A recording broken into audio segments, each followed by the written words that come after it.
Financial statement किसे कहता है? वित्तीय विवरण किसे कहते हैं? जो साल के लास्ट में जब वो अपना कंपनी अपना हिसाब जो चीज़ें वो क्या है क्या नहीं, नुकसान हुआ है क्या फायदा हुआ है, इसी को निकालना है, उसी फाइनल। फाइनेंशियल स्टेटमेंट बताया गया था कि फाइनेंशियल स्टेटमेंट जिससे आपको फाइनेंशियल इंफॉर्मेशन वित्तीय सूचनाएं प्राप्त होती हैं, और वित्तीय सूचनाएं जो हमको प्राप्त होती हैं उससे क्या, उसमें क्या शामिल है? Statement of PL, balance sheet, cash flow, fund flow, note to account etcetera. ये सब जो डॉक्यूमेंट हैं, ये जब इंफॉर्मेशन है, इसी से हमको पता चल पाता है कि क्या फाइनेंशियल पोजीशन उसकी है, इसकी वित्तीय स्थिति क्या है, वित्तीय सूचनाएं क्या है, ये सारी चीज़ें पता चलती हैं। अब एक वर्ड इसमें आया एनालिसिस, विश्लेषण। विश्लेषण किसे कहा जाता है? विश्लेषण किसे कहते हैं? किसी चीज का भी विश्लेषण किसे कहते हैं? विश्लेषण किसे कहते हैं? किसी चीज का चित्र बनाना, उसका प्रोफार्मा। और कोई विश्लेषण किसे कहता है?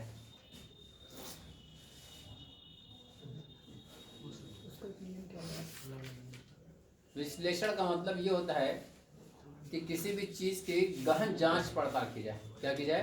गहन जांच पड़ताल, डेप्थ ऑडिट की जाए, डेप्थ चेकिंग की जाए, ताकि हम लोग उसको कैसे गहन अध्ययन करेंगे। हो सकता है कि हमको पिछले साल का कुछ डाटा ले करके आपस में कंपेयर करना हो, फ्यूचर की प्लानिंग करने के लिए। इसके लिए फ्यूचर की प्लानिंग करने के लिए क्या हमारा लास्ट पास्ट क्या था और हमारा फ्यूचर क्या है, तो प्रेजेंट और पास्ट से हम लोग कंपेयर करके उसको हम लोग जांच पड़ताल करके उससे अपना कुछ न कुछ गणना करके एक निष्कर्ष निकालते हैं फ्यूचर के लिए। उसको हम लोग क्या कहते हैं? एनालिसिस। तो किसी भी चीज़ की एनालिसिस की जाए तो एनालिसिस का मतलब ही होता है कि पूरा बाकायदा उसको लॉजिकली जो है पास्ट और प्रेजेंट को लेकर के कंपेयर की जाए, उसमें जांच पड़ताल की जाए, उस पर अध्ययन किया जाए, उसके बारे में स्टडी की जाए, ज़्यादा से ज़्यादा उसमें नॉलेज दिया जाए। तो क्या करता है? एनालिसिस कराता है। तो कुल मिला करके यहाँ पर अब बना फाइनेंशियल स्टेटमेंट एनालिसिस, वित्तीय विवरण विश्लेषण। तो वित्तीय विवरण का विश्लेषण से क्या समझते हैं? अब यहाँ पर कंपनी का जो वित्तीय विश्लेषण किया जाएगा तो किससे किया जाएगा? प्रॉफिट लॉस से और बैलेंस शीट से, कैश फ्लो से, फंड फ्लो से। ये जो एनालिसिस की जाएगी इसको हम क्या कहेंगे? फाइनेंशियल स्टेटमेंट एनालिसिस बोलेंगे। यानी प्रॉफिट लॉस आपके पास बनाई है, पिछले साल की प्रॉफिट लॉस से कंपेयर कर लो, बैलेंस शीट बनी है, पिछले साल की बैलेंस शीट कंपेयर कर लो, या पिछले 3-4 साल की बैलेंस शीट कंपेयर कर लो, पिछले 10 साल की बैलेंस शीट कंपेयर कर लो, और उसमें चीज़ देखो क्या उतार चढ़ा हुआ है, क्या घटती बढ़ती हुई है, क्या पोजीशन रही है, क्या परसेंटेज हमारा है हमारे ग्रोथ का। ठीक है, इसको क्या कहते हैं हम लोग? फाइनेंशियल स्टेटमेंट एनालिसिस कहते हैं। जैसे मुल्क आज़ाद हम लोगों का हुआ, किस सन में आज़ाद हुआ? 26 जनवरी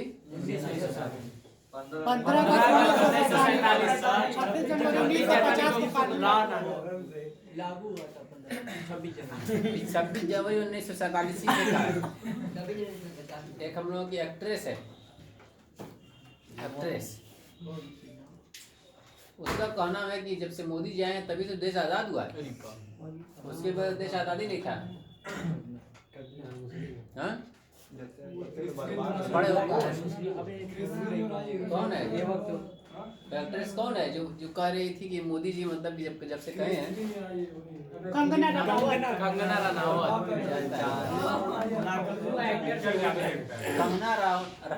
ने कहा कि जब से मोदी जी आए तभी तो देशवा आजाद हुआ है, तब तक तो गुलामी था। उसके पहले कमाई होता ठीक है, 26 जनवरी 1947 का बहुत दूर नहीं गया है। 15 अगस्त और 26 जनवरी की बात कैसे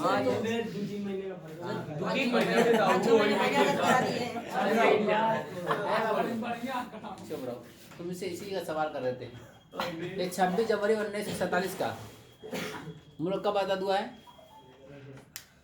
15 अगस्त 1946 के 47 को। ये पहले बताया है कि बाद में बताया है? पहले बता दिया। तो 26 जनवरी पहले आएगा, बाद में 15 अगस्त आएगा। तो कितने महीने बता दिए पहले?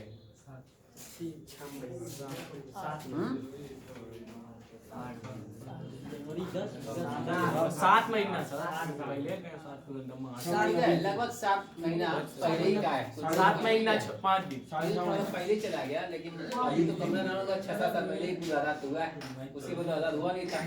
ठीक है, तो जब मुल्क आज़ाद हुआ तो हमारी जो फाइनेंशियल पोजीशन उस टाइम थी, पूरे भारत की बात कर रहा हूँ, हमारा जीडीपी, हमारा एनपी, हमारा ग्रोथ रेट, या हमारी बेरोजगारी, हमारी गरीबी, ये सब थी। तो ये सब पूरा स्टडी किया जाता है। हर 5-5 साल पर पंचवर्षीय योजना बनती है। भारत में क्या होती है? पंचवर्षीय योजना बनाई जाती है। जानते हो कौन आयोग बनाता है इसको? उस आयोग का नाम क्या है जो हर साल पंचवर्षीय योजना तैयार करता है? उसका नाम है नीति आयोग। क्या नाम है? नीति आयोग। नीति आयोग, यानी ये नीति बनाती है, पॉलिसी बनाती है। पहले इसका नाम था योजना आयोग। क्या नाम था? योजना आयोग नाम था इसका। जब से मोदी जी आए तो नाम बहुत सारा बदला गया उनके आने के बाद। उसी में योजना आयोग का नाम बदल करके नीति आयोग कर दिया गया। तो इसका मतलब ये समझ आना कि आज की डेट में अगर तुम लोग जीके के हिसाब से जानोगे तो उसको हम लोग नीति आयोग बोलते हैं, जो पंचवर्षीय योजनाओं को तैयार करता है। हर 5 साल में क्या बदलाव होगा, क्या बनेगा, क्या बिगड़ेगा, क्या घटेगा, क्या घटेगा, ये सारी चीज़ें क्या होती हैं? पंचवर्षीय योजना कहते हैं इसको।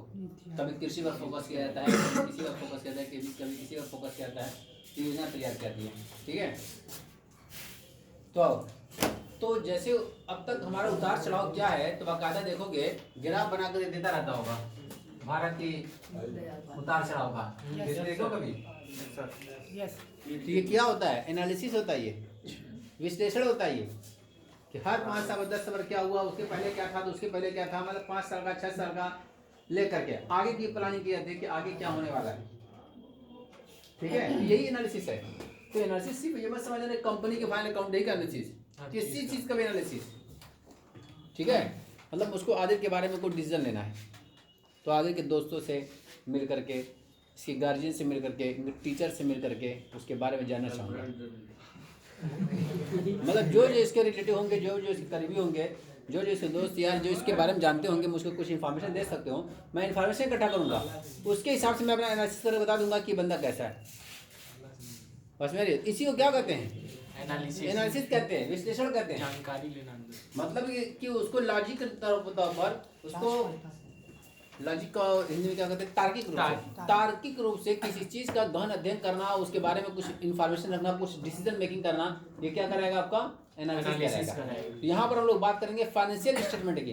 अब फाइनेंशियल स्टेटमेंट क्या है? प्रॉफिट लॉस और balance sheet, cash flow, fund flow, इसके बारे में हम लोग गहन अध्ययन करेंगे, इसके बारे में जानेंगे, इसके बारे में हम लोग एनालिसिस करेंगे कि पिछले साल में कंपनी क्या चल रही है, उसके पहले कंपनी की क्या पोजीशन थी, आज की पोजीशन क्या है, फ्यूचर क्या हो सकता है। ये एनालिसिस कहलाएगी फाइनेंशियल स्टेटमेंट एनालिसिस कहलाएगी। ठीक है, अब आ जाओ बुक में लिखा है इसमें meaning of analysis of financial statement. Analysis of financial statement की एनालिसिस से क्या समझते हैं, क्या मतलब है, क्या अर्थ है, वो बताया गया है। बताया गया यहाँ पर वित्तीय विवरणों के विश्लेषण का आशय वित्तीय विवरणों में दी गई सूचनाओं के आलोचनात्मक परीक्षण की व्यवस्थित प्रक्रिया से है, जिससे उन सूचनाओं को समझा जा सके, उनके आधार पर निष्कर्ष निकाले जा सके तथा उचित निर्णय लिए जा सके। इसके लिए उन विवरणों में दिए वित्तीय तथ्यों और फलकों के मध्य संबंध स्थापित किया जाता है। क्या करा है?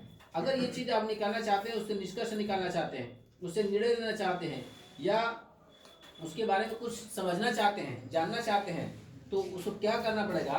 तो उसके मुताबिक इसके लिए क्या करना पड़ेगा आपको? जो भी आपके पास वित्तीय तथ्य होंगे, समक होंगे, उसको क्या करना पड़ेगा? आपको समझना पड़ेगा, संबंध स्थापित करना पड़ेगा, उसको लॉजिकल और तार्किक रूप से हम लोग निष्कर्ष निकालेंगे। ठीक है, वही करेंगे। इन विवरणों में दिए विभिन्न तथ्यों और समकों के मध्य संबंध स्थापित किया जाता है तथा उसके आधार पर प्रवृत्तियों, परिणामों तथा परिस्थितियों के संबंध में निर्वचन किया जाता है। इसकी कुछ परिभाषाएं निम्न प्रकार हैं, तो परिभाषा दी जाएगी। तो कहने मतलब है कि हमारे पास जो भी हमारे पास फाइनेंशियल स्टेटमेंट की जो इन्फॉर्मेशन होगी, जो सूचनाएं होंगी, उसका निष्कर्ष निकाला जाएगा, उसके ऊपर निर्णय दिया जाएगा। इसको हम लोग क्या कहते हैं? एनालिसिस कहते हैं। ठीक है, अब कुछ विद्वानों ने इसकी परिभाषा दे रखी है, जैसे जॉन एन मायर बेलवर्ड, नीडलेस। तो ये दो विद्वान दिए हुए हैं इस बुक में तुम लोगों के। इन्होंने अपनी लैंग्वेज में क्या डिफाइन किया हुआ है उसको देखो। जॉन एन मायर ने क्या कहा, इन्होंने कहा कि वित्तीय विवरण विश्लेषण यानी कि फाइनेंशियल स्टेटमेंट एनालिसिस विनिहित रूप में किसी व्यवसाय के विभिन्न विवरणों के एक समूह द्वारा प्रकट किए गए वित्तीय कारकों के मध्य संबंधों का अध्ययन करता है। करें किसी व्यवसाय के विभिन्न विवरण, किसी भी बिजनेस के डिफरेंट टाइप के जो स्टेटमेंट होते हैं, विवरण बोले तो स्टेटमेंट, जैसे स्टेटमेंट ऑफ पीएल हो गया, बैलेंस शीट हो गई, कैश फ्लो हो गया, फंड फ्लो स्टेटमेंट हो गया, विभिन्न विवरण मतलब कई विवरण हो गए। स्टेटमेंट ऑफ पीएल भी हो गया, बैलेंस शीट भी हो गया, कैश फ्लो स्टेटमेंट भी हो गया, फंड फ्लो स्टेटमेंट भी हो गया, कई विवरण, विभिन्न विवरण। तो ये बता रहे हैं यहाँ पर कि व्यवसाय के विभिन्न विवरणों के एक समूह द्वारा प्रकट किए गए वित्तीय कारकों के मध्य संबंध का अध्ययन करता है। वित्तीय कारक यानी कि जो उनके फाइनेंशियल फंक्शंस हैं, तो हमारे पास बहुत सारे विवरण हैं, उस विवरण से, उस स्टेटमेंट से हम लोग फाइनेंशियल फंक्शन निकालते हैं कि इसका क्या काम था और क्या निकल के आया रिजल्ट, उसका संबंध निकाल आता है, उसको क्या कहते हैं, फाइनेंशियल स्टेटमेंट एनालिसिस कहते हैं। तो उन्होंने कहा, फिर से देखो, वित्तीय विवरण विश्लेषण विरहित रूप में किसी व्यवसाय के विभिन्न विवरणों के एक समूह द्वारा प्रकट किए गए वित्तीय कारकों के मध्य संबंधों का अध्ययन है। इसके साथ ही यह विवरणों के एक श्रृंखला में दिखलाई गई उन कारकों की प्रवृत्ति का अध्ययन में भी है। ऐसे बिलवर्ड नीडलेस के अनुसार इन्होंने कहा कि वित्तीय विवरण विश्लेषण में उन सभी तकनीकों को शामिल किया जाता है। तकनीक बोले तो टेक्निक, तरीका, कोई भी ऐसा तरीका, कोई भी ऐसी टेक्निक जिससे हमको फाइनेंशियल स्टेटमेंट समझने में आसानी हो जाए, उसको कहते हैं फाइनेंशियल एनालिसिस। ठीक है ना। तो ये कह रहे हैं कि वित्तीय विवरण विश्लेषण में उन सभी तकनीकों को शामिल किया जाता है जो इन विवरणों के प्रयोगात्मक द्वारा वित्तीय विवरणों में महत्वपूर्ण संबंध दिखाने के लिए प्रयोग की जाती है। मतलब जो भी हमारे पास इंफॉर्मेशन होगी, उस इंफॉर्मेशन को हम लोग कुछ न कुछ आपस में कोरिलेट कराते हैं, आपस में संबंध स्थापित कराते हैं, क्या इनका संबंध है। ठीक है, उसको क्या कहेंगे, फाइनेंशियल स्टेटमेंट एनालिसिस बोलते हैं। कुल मिलाकर वित्तीय विश्लेषण में कुछ निश्चित योजनाओं के आधार पर तथ्यों का विभाजन करना, बता रहे हैं क्या क्या, तथ्यों का विभाजन करना, निश्चित परिस्थितियों में के अनुसार उसके वर्ग रचना तथा सुविधाजनक एवं आसान रूप में पढ़ने तथा समझने योग्य रूप में उन्हें प्रस्तुत करना शामिल है। हमारे पास डाटा बहुत सारा है, हर डाटे को उसके संबंध के हिसाब से उसको अलग कर देते हैं। ये इससे रिलेशन रखता है, ये इसका संबंध है इसका। जैसे अभी हम लोग पढ़ रहे थे non current liabilities, current liabilities, तो नॉन करंट जितना था सब नॉन करंट में डाल देते, जितना करंट से संबंधित था सब करंट में डाल देते। तो जो जिससे रिलेशन रखेगा उसके हिसाब से पहले तथ्यों को क्या कहता है, पहले अलग अलग छांटा जाता है, अलग अलग रखा जाता है, उसके बाद से ऊपर हम लोग डिसीजन ले सकते हैं कि आगे क्या होने वाला है। ठीक है, तो ये रही हमारे पास इसकी डेफिनेशंस और इसकी परिभाषा, मीनिंग। ठीक है ना। अब वित्तीय विवरण के विश्लेषण के उद्देश्य क्या है, यानी अगर हम लोग वित्तीय विवरण का विश्लेषण करते हैं, एनालिसिस करते हैं, तो इस एनालिसिस करने के पीछे हमारा औचित्य क्या है, हमारा उद्देश्य क्या है, हमारा मकसद क्या है, तो उस मकसद की तरफ चलते हैं। देखो लिखा है objectives of financial statement analysis. सबसे पहले बताया गया कि लाभदायकता अथवा अर्जन क्षमता का निर्धारण करना, डिटर्मिनेशन ऑफ प्रॉफिटेबिलिटी और अर्निंग कैपेसिटी। हमारी प्रॉफिटेबिलिटी क्या है, हमारी अर्निंग कैपेसिटी क्या है, हमारी क्षमता कितनी, हम कितना कमा सकते हैं। ठीक है, तो किससे पता चल जाएगा आपको, स्टेटमेंट ऑफ पीएल से पता चल जाएगा। किससे पता चल जाएगा, पीएल। स्टेटमेंट ऑफ पीएल जो आपके पास बना हुआ है उससे आप कई सालों का संबंध निकाल करके देख सकते हैं कि क्या प्रोग्रेस है। यही डाटा दिया रहा है इसमें, तो पता चल जाएगा कि सन 2001 में, सन 2001, सन 2002, सन 2003, सन 2004 ये सब दिया रहे कि आपको पहले यहाँ तक कारोबार चालू किए, उसके बाद ये प्रोग्रेस हुई आपकी, फिर ये आपकी प्रोग्रेस हुई, ये प्रोग्रेस हुई, ये प्रोग्रेस हुई। मतलब देख रहे हैं कि इसमें थोड़ा सा बढ़ रहा है, फिर घट रहा है, बढ़ रहा है, घट रहा है। हर साल का डाटा आपके पास, हर साल की प्रॉफिट आपको मौजूद होती है कि उसको ग्राफ पर रख करके, उसको कॉलम बना करके, उसका आपस में संबंध निकाल करके अध्ययन करेंगे, स्टडी करेंगे। फ्यूचर में के बारे में सोच सकते हैं कि सन 2005 में क्या हो सकता है, देखा कि बढ़ी है तो सन 2005 में भी अनुमान लगाएंगे भाई हो सकता है कि फिर बढ़े। ठीक है, तो ये सब सारी चीजें जो की जाती हैं क्या कहलाती हैं, एनालिसिस कहलाती हैं। तो करेंगे इसका ऑब्जेक्ट क्या है, तो सबसे पहले बताया कि इसकी फाइनेंशियल पोजीशन में सबसे बड़ी चीज आती है प्रॉफिटेबिलिटी। जो कोई भी बिजनेस आदमी करता है उसका मेन ऑब्जेक्ट क्या होता है, प्रॉफिट। बिजनेस का मतलब ये प्रोवाइड करना, इसलिए बिजनेस में कोई रिश्तेदारी नहीं दिखाती है, कोई दोस्ती नहीं चलती है इसमें। बात समझ आ रही है? और जो दोस्ती निभाया और रिश्तेदारी निभाया कारोबार में, अपने प्रोफेशन में, वो घर चला जाएगा। या तो सिर्फ जाकर के वही सब करे, दोस्ती याद निभाए, हमेशा से कोई काम धंधा ना करे, इसकी मदद करना, इसकी मदद करने लगे, उसकी मदद करना, उसकी मदद करने लगे। लेकिन कारोबार की फ्रीडम बैठ करके अगर तुम सोचोगे मैं दोस्ती यारी निभाऊँ और रिश्तेदारी निभाऊँ, तब तो आप घर चले जाएंगे। जितने भी कारोबारी होंगे वो एक एक पैसा अपने भाई का भी हिसाब किताब रखते हैं और अपने दोस्त यार का भी हिसाब किताब रखते हैं। ये नहीं कि चल ठीक है अदना लेके बा छोड़ देखे, अबे चल ठीक है अपन ले गए हैं अब्बा हो तो तब भी उसको बकायदा रिटर्न हो लगा, दोस्त यार होगा तब भी वो बकायदा रिटर्न में होगा, उसको लेना है या देना है वो लिखा जाएगा। ये नहीं मैं भी किसी से ले लूँ 5,000 रुपया कहूँगा चल फलाना से ले आऊँ और ऐसे दे भी दूँ 10,000 रुपया है चल ठीक है फलाना दे हमारे लिखना पड़ना ना ही तो आदमी है वो। समझ रही है? तो इसमें रिश्तेदारी नहीं चलती और इसमें दोस्ती यारी नहीं चलती है। अलग से खा पी लो लेकिन उसमें से कुछ नहीं कर सकते तुम, ठीक है? तो सबसे पहले आया इसमें लाभदायकता अथवा अर्जन क्षमता का निर्धारण करना। दूसरा रहा है प्रबंधकीय कुशलता का निर्धारण करना, यानी determination of managerial efficiency. Managerial efficiency दिखाती है, प्रबंधकीय क्षमता देखी जाती है कि प्रबंधकीय क्षमता कैसी है। तो ये कैसे पता चलेगा? जब आप एनालिसिस करेंगे, प्रॉफिट लॉस हर साल बढ़ता जाएगा तो इतना पता चल जाएगा ना कि अगर दो जगह हमारे पास यूनिट अलग अलग चलती है, दोनों जगह प्रॉफिट हम लोग चेक करें, एक जगह प्रॉफिट अच्छी हो रही है, एक जगह प्रॉफिट अगर थोड़ा डाउन हो रही है, तो कह सकते हैं कि वहाँ का जो मैनेजर है वो इसके मुकाबले में काफ़ी अच्छा होगा। तभी तो उसने प्रोग्रेस किया, प्रॉफिट को बढ़ा ले गया। तो इसको क्या करेंगे? इससे कहेंगे तुम वहाँ पर जाओ, उसको कहेंगे यहाँ पर आ जाओ। यहाँ का प्रोग्रेस करके देखा देगा तो उसको कहेंगे तुम घर जाओ, दूसरे किसी मैनेजर को बुला लेंगे। भाई काम करने की सलाहियत नहीं, काबिलियत नहीं है, उसको 50,000 महीना देना है, बैठा के देगा कोई? नहीं देगा। तो उसके अंदर जो क्या काबिलियत है, क्या सलाहियत है, तो ये एनालिसिस करने पर ये पता चलता है कि किसको रखना है, किसको हटाना है, कौन सी यूनिट बंद कर रही है। हो सकता है कि यूनिट ही बंद कर दे, यार लगातार घाटे में चल रही है, ये तो यूनिट ऐसी चल रही है, तो घाटे में चलिए तो घाटा करने के लिए हम लोग अपना कारोबार कर रहे हैं, नहीं बंद करो उसको, तो यूनिट ही को बंद कर देंगे। जो चल रही है अच्छी उसको बढ़ाएंगे, चढ़ाएंगे उसको। बस में आ रही है? तो ये एनालिसिस का मेन मकसद है। तो पहली चीज प्रॉफिटेबिलिटी और दूसरी चीज मैनेजरियल एफिशिएंसी, ठीक है? नेक्स्ट आता है शोधन क्षमता की जानकारी, नॉलेज ऑफ सॉल्वेंसी। शोधन क्षमता का मतलब क्या होता है? सॉल्वेंसी का मतलब क्या होता है? सॉल्वेंसी का मतलब ये होता है कि जो हमने किसी से लिया उसको वापस करने की स्थिति में हूँ कि नहीं हूँ, यानी इंसॉल्वेंट तो नहीं हूँ, सॉल्वेंट हो कि नहीं हूँ। सॉल्वेंट और इंसॉल्वेंट, इंसॉल्वेंट जानते हो किसको कहते हैं? इंसॉल्वेंट किसको कहते हैं? जो नहीं जो इंसॉल्वेंट क्या कहते हैं, जो खत्म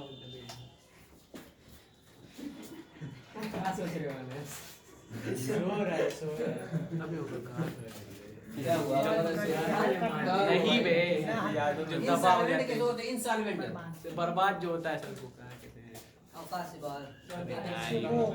जिसको देने की क्षमता ना हो, जिसको देने की क्षमता न हो, वापस करने की क्षमता उसके पास न हो, जिसको दिवालिया बोलते हैं, बैंक करप्ट बोलते हैं। क्या बोलते हैं उसको? बैंक करप्ट, दिवालिया, इंसॉल्वेंट। क्या बोलते हैं उसको? इंसॉल्वेंट। तो यहाँ लिखा है सॉल्वेंट क्षमता भी देखी जा सकती है कि हमारी कितनी सॉल्वेंट क्षमता है, हम लोग कितना पे कर सकते हैं, हम हमारी जो लायबिलिटी हम क्या हम उसको उतार पाएंगे नहीं उतार पाएंगे, क्लियर है? तो इससे एनालिसिस करने से ये भी बात पता चल जाएगी कि आपके अंदर सॉल्वेंसी कितनी है, ठीक है? तो शोधन क्षमता की जानकारी पता चल जाएगी आपको। पूर्वानुमान एवं budget, making forecast and preparing budget. Forecasting कर सकते हैं और बजट तैयार कर सकते हैं, पूर्वानुमान कर सकते हैं। तो जब आपके पास एनालिसिस कर रहे हो, प्रॉफिट लॉस और बैलेंस शीट सब आपके पास मौजूद है, तो हमें बताने कि अगले साल की भी आप फोरकास्टिंग कर सकते हो, अनुमान लगा सकते हो कि हमारा प्रॉफिट बढ़ेगा या घटेगा, सेल बढ़ेगी या घटेगी, एक अनुमान लगा सकते हो। 4-5 साल का आपके पास डाटा हो तो इसको क्या कहते हैं? फोरकास्टिंग करना। बजट किसको कहते हैं? बजट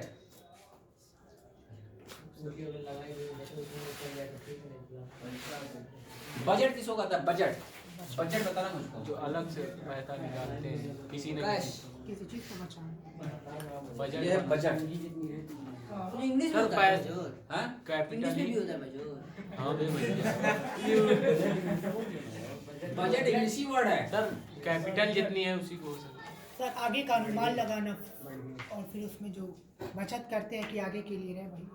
तो फोरकास्टिंग किसको कहते हैं? अनुमान किसको कहते हैं? सर बचाने अनुमान ये नहीं कि हम लोग इस साल में ये था अगले साल क्या हो सकता है, एक अनुमान लगा लिया। बजट किसको कहते हैं? तो जो आप जो जो पैसा हमारे पास है मौजूद है जो मौजूदा हमारे पास कैश है उसको बजट कहते हैं। जिसको बचा उसको बचत कहते हैं। क्या कहते हैं? बचत, सेविंग। हम सेविंग की बात नहीं कर रहे हैं, हम बजट की बात कर रहे हैं। बजट सर उसी को बनाना जो बाजरा बजट समझो क्या होता है? बजट फोरकास्ट का जो फोरकास्ट करने के बाद जो पता चले ये पैसा है ये नहीं, यही पता करने को देखो, बजट का मतलब होता है कि फ्यूचर के लिए, पैसा फ्यूचर की प्लानिंग के लिए हमारे पास कुछ, अगर आपका टारगेट है कुछ करना या कराना, कुछ बनाना चाहते हो, तो हमको ये सोर्स ऑफ इनकम कहाँ से आएगी और कहाँ कहाँ किस किस सोर्स पर खर्च होगा, ये जो हम लोग एनालिसिस करते हैं उसको क्या कहते हैं? बजट। हर साल जो हमारा भारत का बजट पास होता है, जानते हो कब पास होता है? हर साल 31 मार्च। हर साल पास होता है फरवरी मंथ में। अच्छा बकायदा पार्लियामेंट में पास होता है। जो हमारे फाइनेंस मिनिस्टर होते हैं, 14 फरवरी ठीक है, उसमें 14 फरवरी भी आ सकती होगी। 10 से चालू होता होगा, 11, 12, 13, 14 चलती होगी, उसमें कोई दिक्कत की बात नहीं है। 10 से चालू कब तक चलता है सर? तो हम लोग बात कर रहे हैं यहाँ पर जो बजट जो बताया जाता है, बजट हर साल अपने घर का ही बना सकते हो, अपना डेली रोजमर्रा का बना सकते हो कि मैं जो है कल मुझको ये काम करना है तो पैसा कहाँ से जुटाऊंगा और कहाँ इसको खर्च करूंगा, ये जो तैयार किया तो क्या है? आपका बजट है। ऐसे ही भारत का हर साल जो बजट तैयार किया जाता है फरवरी में, बाकायदा उसको पेश किया जाता है पार्लियामेंट में। फाइनेंस जो वो मिनिस्टर होते हैं, फाइनेंस मिनिस्टर, वही इसको पेश भी करते हैं। तो हर साल दिखाते हैं कि ये अगर मान के चलते हैं कि फरवरी में चल रहा है तो सन 2000 ये जो 22 चल रहा है, 23 में जब जाओगे तो 24 के लिए बताएंगे कि सन 2024 के लिए हम लोग पैसा कहाँ से लेके आएंगे। मतलब कि आपको डायरेक्ट टैक्स से कितना आएगा, कितना इनडायरेक्ट टैक्स से आएगा, कितना कस्टम से आएगा, कितना एक्साइज से आएगा, कितना अदर सोर्सेज से आएगा, ये पैसा आएगा। और इसको हम लोग जो है इंफ्रास्ट्रक्चर पर, एजुकेशन पर, हेल्थ पर, अलग अलग हिस्सों में कहाँ कहाँ इसको खर्च करेंगे, तो ये जो चीज़ें बताई जाएंगी, हाँ कितने एमपी एमएलए खरीदे जाएंगे, वो सारी चीज़ें उसमें बजट में। लेकिन एमपी और एमएलए को खर्चा जो होता है वो उसमें अलग से लिखा नहीं रहेगा कि हाँ एमपी खरीदने में और उसे एमएलए खरीदने में, वो उसमें रहेगा इसे जितना ज़्यादा विकास करा लोगे, पुल बांध बनवाने में, अब पुल बांध बनवाने का 5000 करोड़, अब पता चला कि उसमें 2000 करोड़ दो एमएलए खरीदने में, बाकी 3000 करोड़, तो कुल खर्चा उसी में लिखा रहता है। ये अलग से नहीं दिखाएंगे पर्चेदार एमएलए और पर्चेदार एमपी, वो उसमें रहता है। ये छुपी हुई बातें रहेंगी कि कितना रुपया। हाँ एजुकेशन का है का खत्म कर देंगे, बता देंगे भाई एजुकेशन में जो है स्कॉलरशिप आती है उसको खत्म कर देंगे। एजुकेशन के लिए बहुत सारी चीज़ें फैसिलिटी मिलती थी, वो सारी चीज़ें धीरे धीरे क्या हो रही हैं? खत्म हो रही हैं। तो उस बजट में कम कर देंगे। पहले जो 2000 करोड़ का जो फंड रहता था ना, आज 200-250 करोड़ का बढ़ गया। बाकी चीज़ों पर खर्चा हो रहा है लेकिन एजुकेशन पर कम हो रहा है। अभी भी जो इंटर तक स्कॉलरशिप थी वो खत्म कर दी गई, इंटर तक की स्कॉलरशिप खत्म कर दी गई। सरकार का तर्क है कि भाई हम तो आपको फ्री में एजुकेशन देते हैं, इंटर तक की एजुकेशन क्या है? फ्री ऑन कास्ट है, फ्री ऑन कास्ट इंटर तक की। तो इसलिए फिर आपको देंगे क्यों हम लोग? ठीक है, तो ये सब अपनी पॉलिसी है, तो इसके हिसाब से एजुकेशन सिस्टम। तो हम बात कर रहे थे बजट की। तो बजट का मतलब क्या होता है कि एक निर्धारित अवधि, क्या बोलते हैं उसको, एक निर्धारित अवधि के अंतर्गत आपको कितना पैसा चाहिए, कहाँ कहाँ से आएगा और कहाँ कहाँ इसको खर्च किया जाएगा। अगर ये प्लानिंग करते हैं फ्यूचर के लिए तो उसको क्या कहते हैं हम लोग? बजट कहते हैं। क्या होता है? ये बजट है। तो फोरकास्टिंग अलग चीज हो गई और बजट अलग चीज हो गया। फोरकास्टिंग अनुमान लगाना होता है कि सन 2004 में ये था, सन 2005 में क्या होगा, सब बढ़ेगा। अपना 10% करके अनुमान लगाते हैं, 10% बढ़ेगा, तेल बढ़ जाएगी, 10% प्रॉफिट बढ़ जाएगी, बढ़नी चाहिए, बढ़ेगी उसी अनुमान से लेकिन ये क्या होता है कि ये हमारे पास किसी एक टारगेट बनाया गया और उसके लिए हम लोग इंतजाम कहाँ से करेंगे और उसको कहाँ कहाँ खर्च किया जाएगा, ये सारी चीजें अगर बनाई जाती है उसको क्या कहते हैं हम लोग?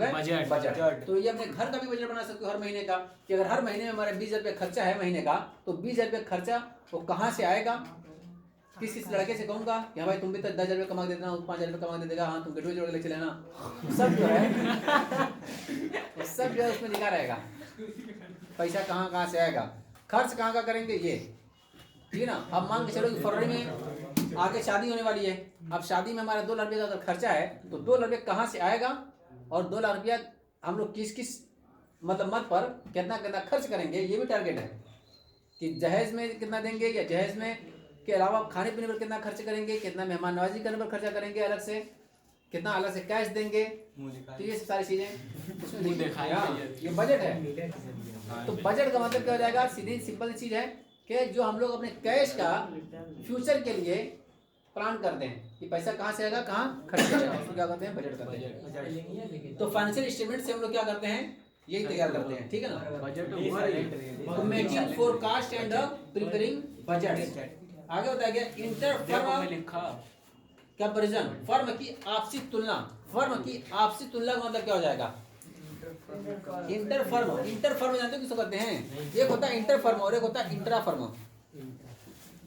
इसको समझे थोड़ा सा, ये क्या लिखा है यहाँ पर, इंटर फर्म, और एक होगा आपको यहाँ पर इंट्रा फर्म, और एक बताता हूँ यहाँ पर इंटरनेशनल,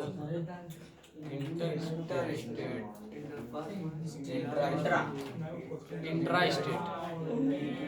हाँ जी ध्यान देखो, इंटर और इंट्रा अगर समझना चाहते हो पहले इसी को समझो, इंटर स्टेट और इंट्रा स्टेट। इंटर स्टेट किसे कहते हैं और इंट्रा स्टेट किसे कहते हैं, इसको समझो। इंटर स्टेट का मतलब ये होता है कि एक स्टेट से दूसरे स्टेट में जब लेन देन होता है उसको क्या कहते हैं हम लोग, inter state. Inter state transaction बोलते हैं। इंट्रा स्टेट का मतलब क्या होता है, जब एक ही स्टेट में अलग अलग लेन देन होता है, जैसे डिस्ट्रिक्ट यूपी हम लोग का है तो इलाहाबाद, मऊ, बनारस और लखनऊ, गोरखपुर से लेन देन होता है, यानी एक ही स्टेट लेन देन होता है, तो उसको क्या बोलते हैं हम लोग, इंट्रा स्टेट। और यही अगर यूपी हो गया, महाराष्ट्र हो गया, वेस्ट बंगाल हो गया, वहां से लेन देन होता है तो क्या हो जाएगा आपका, इंटर स्टेट हो जाएगा।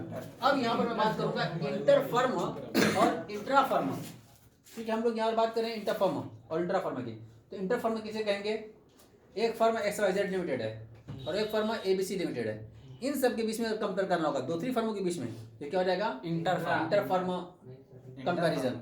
और इंट्रा, ये जब एक ही फर्म है उसकी अलग अलग यूनिट चलती है, जैसे XYZ लिमिटेड ही है लेकिन उसकी बहुत सारी ब्रांचेज है, मऊ के अंदर भी है और उसी तरह से आपके गोरखपुर के अंदर है, इलाहाबाद के अंदर है, ये एक ही फर्म की कई ब्रांचेस खुली होंगी, वो आपस में ब्रांचेस का ट्रांसफर किया जाएगा, तो क्या हो जाएगा, इंट्रा फर्म, वो क्या कहते हैं, एनालिसिस। बस में आ रही है। तो यहाँ पर वही कह रहा है यहाँ पर कि जो हम लोग एनालिसिस करते हैं तो इंटर फर्म कंपैरिजन बोलते हैं, इंटर फर्म कंपैरिजन। आगे बताया गया नॉलेज ऑफ फाइनेंशियल वीकनेस, वित्तीय कमियों की जानकारी है, आपकी फाइनेंशियल पोजीशन क्या होगी तो ये पता चल जाएगा ना कि आपकी फाइनेंशियल कमी कहाँ पर है, ठीक है। उसके बाद बता रहे हैं डिटरमिनेशन ऑफ ग्रोथ प्रोस्पेक्टस, विकास संभावनाओं का निर्धारण, विकास संभावनाएं क्या हो सकती हैं, फ्यूचर में हमारा डेवलपमेंट क्या हो सकता है, ये आपको अनुमान लगा सकते हैं किससे, फाइनेंशियल स्टेटमेंट को एनालिसिस करने से, ठीक है ना। तो फिर से देखें ऑब्जेक्टिव्स क्या है, तो फिर से पांचों 6 रीडिंग देखिए। Objectives of financial statement analysis, बताया गया लाभदायकता अथवा क्षमता का निर्धारण करना, डिटर्मिनेशन ऑफ प्रॉफिटेबिलिटी और अर्निंग कैपेसिटी, प्रबंधकीय कार्यकुशलता का निर्धारण, डिटर्मिनेशन ऑफ मैनेजरियल एफिशिएंसी, शोधन क्षमता की जानकारी, नॉलेज ऑफ सॉल्वेंसी, पूर्वानुमान एवं budget, making forecast and preparing budget, फर्मों की आपसी तुलना, इंटर फर्म कंपैरिजन, वित्तीय कमियों की जानकारी, नॉलेज ऑफ फाइनेंशियल वीकनेस, विकास संभावनाओं का निर्धारण, डिटर्मिनेशन ऑफ ग्रोथ प्रोस्पेक्टस। ये सब उसके ऑब्जेक्ट है, ये सब उसके क्या है, उद्देश्य। तो इसका मतलब इससे हम लोग मीनिंग पढ़ चुके हैं, डेफिनेशन पढ़ चुके हैं, इसके ऑब्जेक्ट पढ़ चुके हैं, ठीक है। नेक्स्ट आपके पास क्या आता है यहाँ पर, need of financial statement analysis, वित्तीय विवरण के विश्लेषण की आवश्यकता क्यों हुई, आवश्यकता क्यों पड़ी, तो इसमें कुछ पॉइंट दे रखा है, जैसे अंश पूंजी विश्लेषण, share capital analysis, share capital का एनालिसिस कर ली जाएगी, ऋण विश्लेषण, डेट एनालिसिस हो जाएगी, कितना लोन लिया गया है, ठीक है ना, उसको दे पाएंगे, दे पाएंगे। साख विश्लेषण, क्रेडिट एनालिसिस, अपनी क्रेडिट कितनी है, कितनी साख है, कितनी गुडविल है, उसको पता कर सकते हैं। लाभांश निर्णय, डिविडेंड डिसीजन, कि कितना हम लोग लाभांश बांटे, कितना बांटा जाना चाहिए, उसके बारे में जानकारी होगी। नियामक अनुपालन, रेगुलेटरी कंप्लायंस, कहाँ तक आपका जो कानून बना हुआ है भारत का, उस कानून का आप पालन कर रहे हैं, तो इसकी भी एनालिसिस कर लेंगे कि पिछले 5 साल में हम लोग कहाँ डिफॉल्ट किए, कितना पेनल्टी दिए, कितना हम लोग पर जुर्माना लगा, ये सब क्यों लगा, तो उसको कम कर किया जाए, तो ग्रोथ घटी।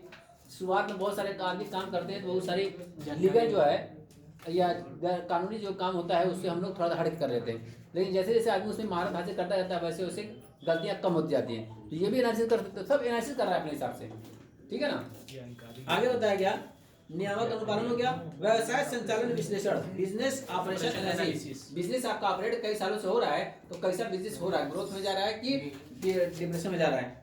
आगे दिया विलय एवं अधिग्रहण, मर्जर्स एंड एक्विजिशन, कि इसको आपस में मर्ज किया जाए, आपस में किसी फर्म को बेच दिया जाए, कि अपना चलाए रहना चाहिए या बंद कर दिया जाए, ठीक है ना। तो ये सब डिसीजन ले सकते हैं। तो ये फिर से आ गया नीड ऑफ फाइनेंशियल स्टेटमेंट, फिर से देखो एक बार, अंश पूंजी विश्लेषण, शेयर कैपिटल एनालिसिस, ऋण विश्लेषण, डेब्ट एनालिसिस, साख विश्लेषण, क्रेडिट एनालिसिस, लाभांश निर्णय, डिविडेंड डिसीजंस, नियामक अनुपालन, रेगुलेटरी कंप्लायंस, व्यवसाय संचालन विश्लेषण, बिजनेस ऑपरेशन एनालिसिस, विलय एवं अधिग्रहण, मर्जर्स और एक्विजिशंस, ठीक है। अब आता है यहाँ पर procedure for analysis and interpretation, विश्लेषण एवं निर्वचन की कार्य पद्धति। ये जब विश्लेषण किया जाएगा तो कैसे किया जाएगा, क्या प्रोसेस का विश्लेषण करने के, तो बता रहे हैं यहाँ पर।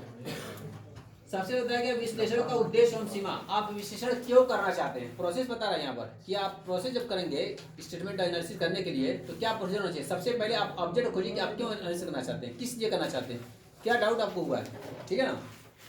विश्लेषण का उद्देश्य एवं सीमा, वित्तीय विवरणों का सामान्य अध्ययन, वित्तीय विवरण मतलब हमारे पास पीएल और बैलेंस शीट जो बनी हुई है, इसको पाकालिक समझे पढ़े, ठीक है।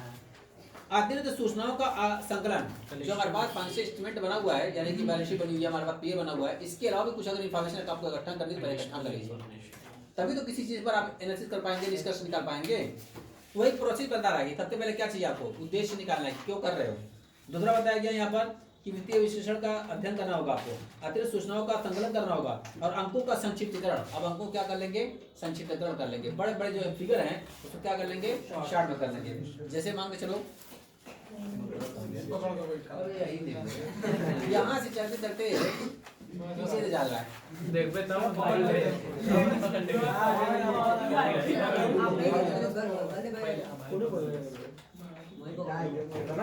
कितना लिखा हुआ है, 1 4 5 3 6 7 3 1 45 1 45 ये तो बताओ कि क्या क्या है ये। 1,45,36,735 इतना लंबा लंबा डाटा नहीं रखा जाएगा एनालिसिस करने के लिए।